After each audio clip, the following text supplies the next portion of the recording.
Greetings and salutations. Another episode of the Fangs podcast here, but we're going to do this on YouTube.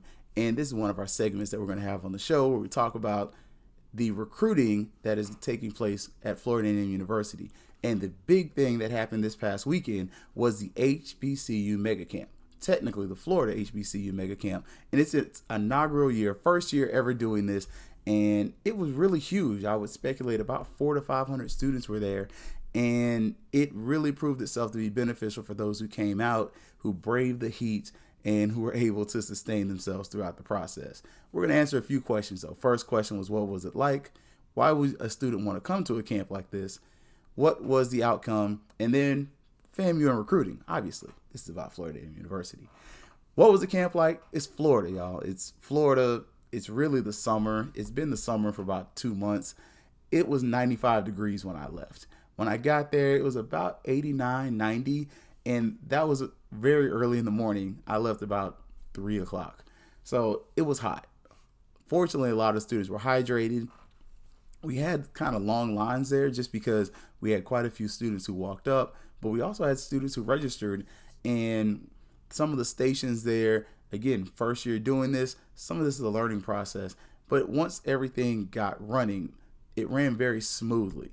My favorite station, honestly, was the defensive back station. I played receiver when I was in high school, and I personally love watching receivers play, but the DBs had just a different level of competition there. And it was really fun to watch them compete and then also kind of work as a unit as far as coaching as well as the students that were there that came for the camp. Now, why would you consider attending this camp? To get recruited. I mean, that's kind of like the long story, brutally honest point, but you would also want to go to this camp so you can compete. Competition breeds excellence. And we see that when people compete, we get a better product.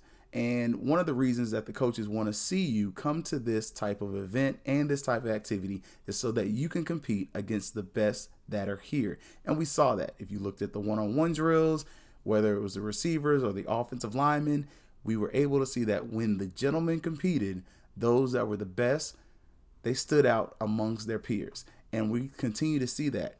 And we also saw that those that were the best are the ones who came out getting some offers either at the event or after the event. And what was the outcome? Again, the outcome was that the students got exposure. They got exposure not only from individuals like me that were covering the event for different media companies, but they got exposure to the coaches.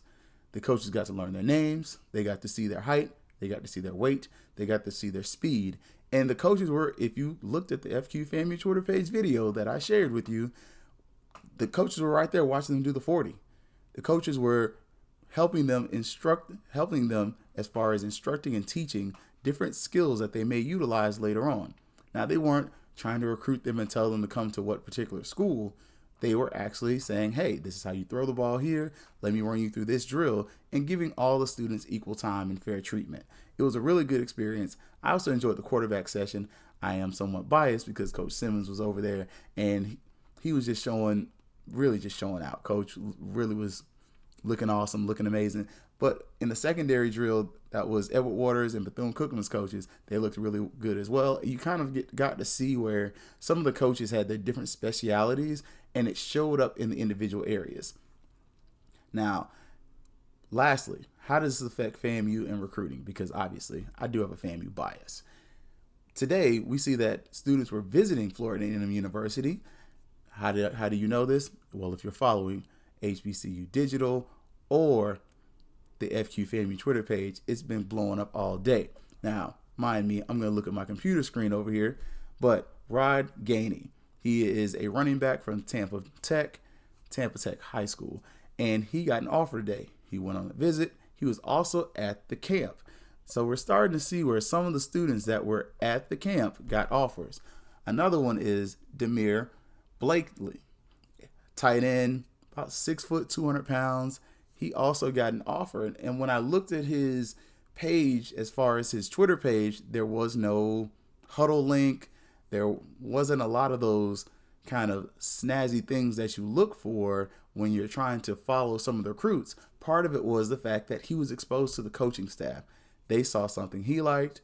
He was already going up to FAMU for a visit. And now all of a sudden, during his visit, he gets a little bit more attention, he gets a little bit of a look, and now it's easier for the coaches to be able to follow him, and for those that are in the know to be able to follow him now. We saw a lot of that, and we saw a lot of the students that were able to post videos against good competition, and to also be able to share their progress going forward. And hopefully these type of events continue to happen, and we see students from Florida continue to come to our schools here in Florida, whether it's FAMU, my favorite, BCU, Edward Waters, or Florida Memorial. And again, we saw other schools that were there though. Alabama State was there, Benedict was here. We also saw Howard came down here. I mean, different universities from across the landscape of historically black colleges and universities came to Florida to this camp. And again, there were about 400 to 500 campers that were at the event for the betterment of the day. You had it in 3 sessions. You had the transfer session. That was the early morning session. The second session was your skill positions, where that's receivers, cornerbacks, and your quarterbacks. And the last one was the big men, O linemen and D linemen. And each group got to get a little bit of focus, and you got to see some of their videos, and some of the videos looked really good. So going forward, we're going to see more camps like this. FAMU has a camp that is going to be in Tallahassee on Saturday, and you're going to see the big man camp and some of the other camps that are going to be taking place. And again, these are opportunities for the students to not only compete, but to get seen by coaches from different schools.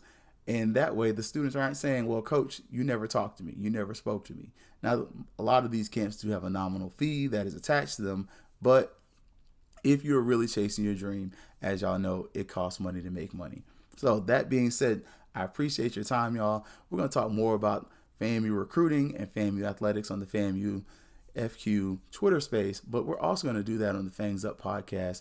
I normally drop those on Sunday. Look out for that. And we're going to continue to drop videos. We're going to get into a preseason display where we talk about the different positions that are related to Florida University, and what is some of the makeup? What are some of the snap counts? Who are some of the guys that you and I should be looking for as the season progresses? That being said, thank y'all as always. And it's always going to be Fangs Up. And thanks again to HBCU Digital.